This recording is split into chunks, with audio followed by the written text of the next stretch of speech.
In this video, we're going to talk about binomial theorem. Have you ever thought how we can expand a plus b, for example, exponent 8? Now, to do that, you need to remember few rules and recall some ideas you know from before. So let's start by reminding you what is the combination NCR.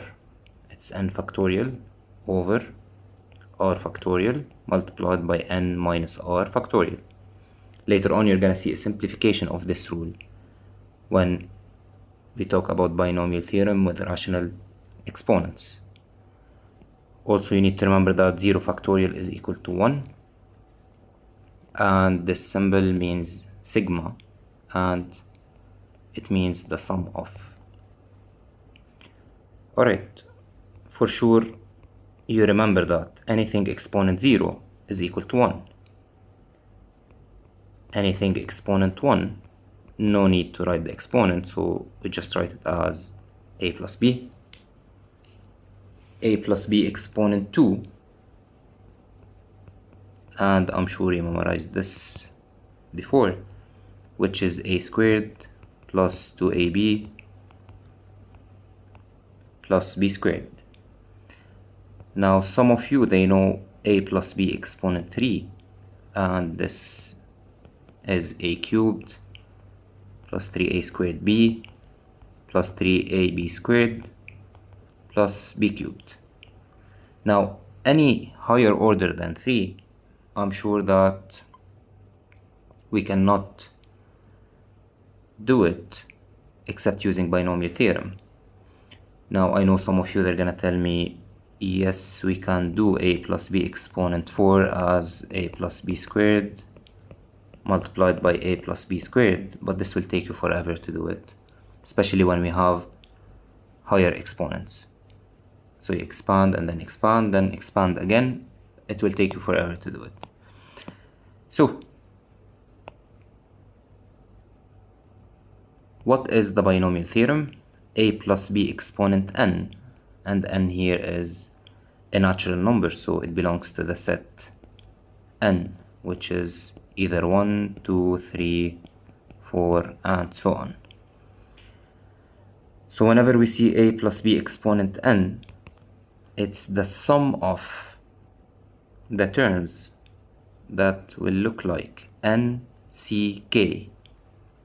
So we spoke about this notation before. It's the same as combination of a exponent n minus k, b exponent k, and k starts from 0 to n.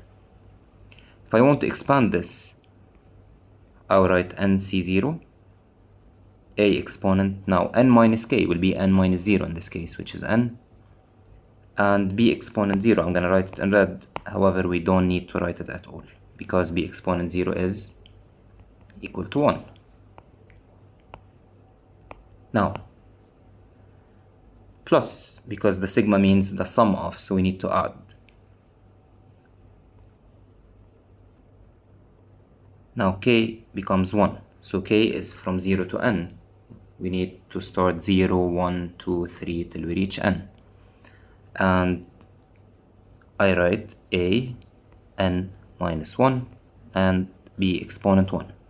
So basically, I'm subtracting 1 from the exponent of a, and that one that I took from the exponent of a, I need to give it to the exponent of b.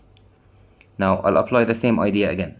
So nc2, take from this 1, so subtract 1, it will be n minus 1 minus 1, which is n minus 2.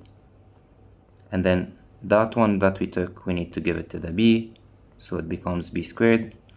And I keep going till I reach the last one, which is ncn, because k should reach n.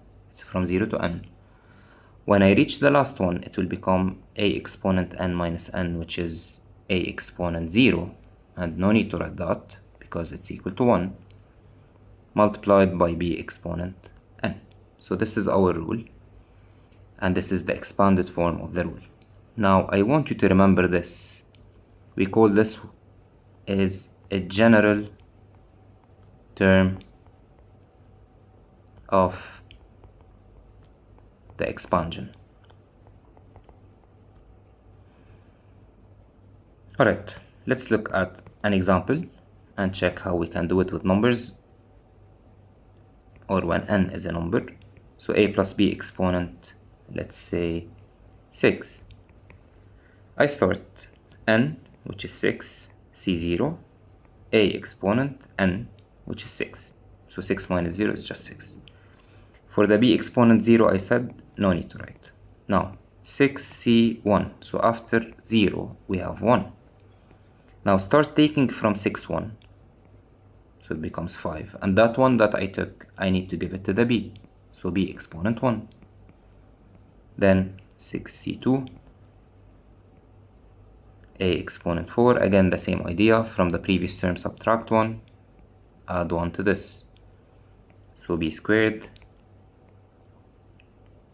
6c3, a cubed, b cubed. 6c4, a squared, b exponent 4. I keep going till I reach 6c6. Now 6c5, a exponent 1, b exponent 5, plus the last one, 6c6. Now a exponent 1 minus 1 will be a exponent 0. No need to write it because it's equal to 1. And we still have b exponent 5 plus 1, which is 6. Now using calculator, or if you don't have calculator, you need to go back to the rule of combinations. So here NCR is equal to n factorial over r factorial multiplied by n minus r factorial. If you can use calculator in this case, 6c0 is 1. So it's 1 multiplied by a exponent 6 plus 6 a exponent 5 b, no need to write the exponent 1, and here if we don't need to write the coefficient 1, that's totally fine, plus 6c2, it's equal to 15, a exponent 4 b squared plus 20 a cubed b cubed plus 15 a squared b exponent 4 plus 6a b exponent 5, and the last one, 6c6, is 1 multiplied by b exponent 6. Now, as you can note, the first coefficient and the last coefficient are the same.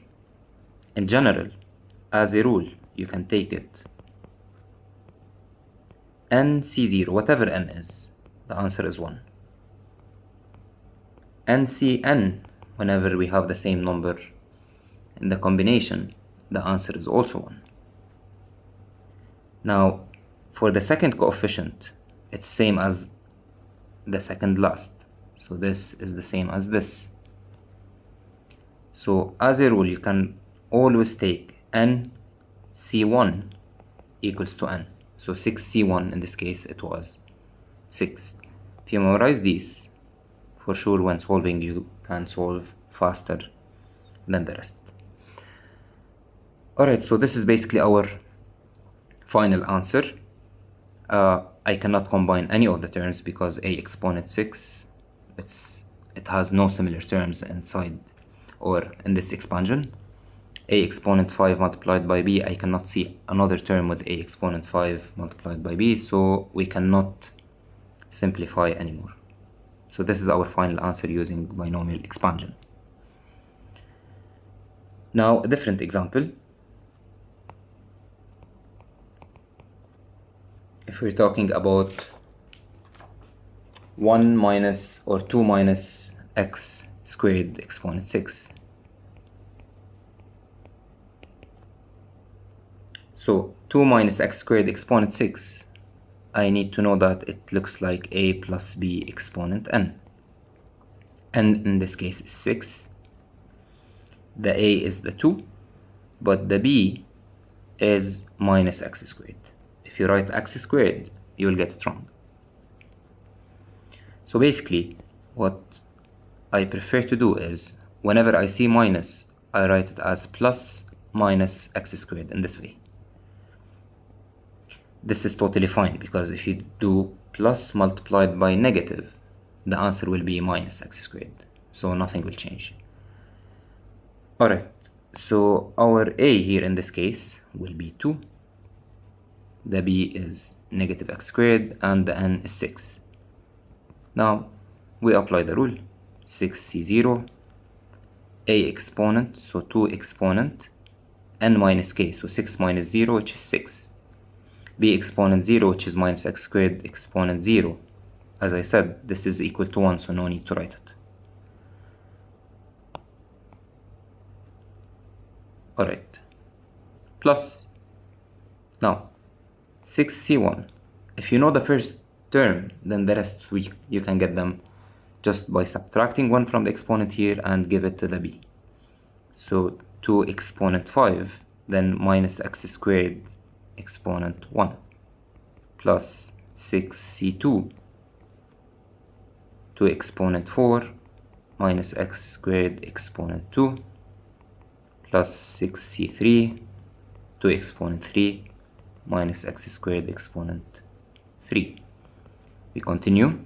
So 6c4, 2 exponent 2 now, minus x squared exponent 4, plus 6c5, 2 exponent 1, minus x squared exponent 5. And the last one will be 6c6, 2 exponent 0 now, and we don't need to write that. It will be minus x squared exponent 6. Now here I want you to pay attention to one thing. The square that we see, it's only for x, not for the minus sign. So I don't see anyone telling me, okay, here we need to remove the minus and write it as positive because we have square. Yes, we have square, but it's only for x. Alright, now we're gonna finalize our answer. 6c0 is 1, 2 exponent 6, we multiply 2 by 2 by 2 by 2 by 2 6 times, and we get 64. 6c1 is 6, 2 exponent 5 is 32, multiplied by negative x squared exponent 1, which is negative x squared, plus negative 6c2, and as we saw in the previous example, it was 15. 2 exponent 4 is 16. Now here we need to distribute the square, and minus with exponent 2, because 2 is even, the minus will change to plus, and I still have x exponent 2 times 2, which is 4. Now 6c3, we did it before, it was 20. 2 exponent 3 is 2 times 2 times 2, which is 8. Now here we have odd exponent. Whenever we have odd exponent, the negative will stay, and we do x exponent 2 times 3, which is 6. We continue. 6c4, which is 15. 2 exponent 2, which is 4, and here we have even exponent, so minus with even, it will change to plus, and we still have x exponent 2 times 4, which is 8. We continue. 6c5 is just 6, multiplied by the 2, and here we have odd exponent, so the negative will stay, x exponent 2 times 5, which is 10, and the last one, the coefficient is 1. Negative with even exponent, which is the 6, it becomes plus, and I write x exponent 2 times 6, which is 12. Now my final answer will be multiplying this with this, this with this, this with this, and for sure I need to know the sign of these. Now, what is 6 times 32? For sure you can use calculator in this case, and we get 192. So the 64 stays 64, and here I pay attention. So positive times, and we have a negative sign here. So I write minus. 6 times 32 will be 192, x squared. Then we have 15 times 16, which is 240, and it's positive because we don't have any negative sign. The next one will be 20 times 8, which is 160, but we have a negative sign there, so we need to write minus 160, x exponent 6. Now 15 times 4, which is 60, x exponent 8. Then here we have negative sign, so 6 times 2 is 12, multiplied by minus will be negative 12 x exponent 10 plus x exponent 12 for the last one. Now if the question find the coefficient, so as a question they might ask you, what is the coefficient of x exponent 6? So once you do your expansion, you're gonna say it's equal to negative 160. Alright, in the next video I'll be explaining binomial theorem with rational exponents, and then we can do some practices.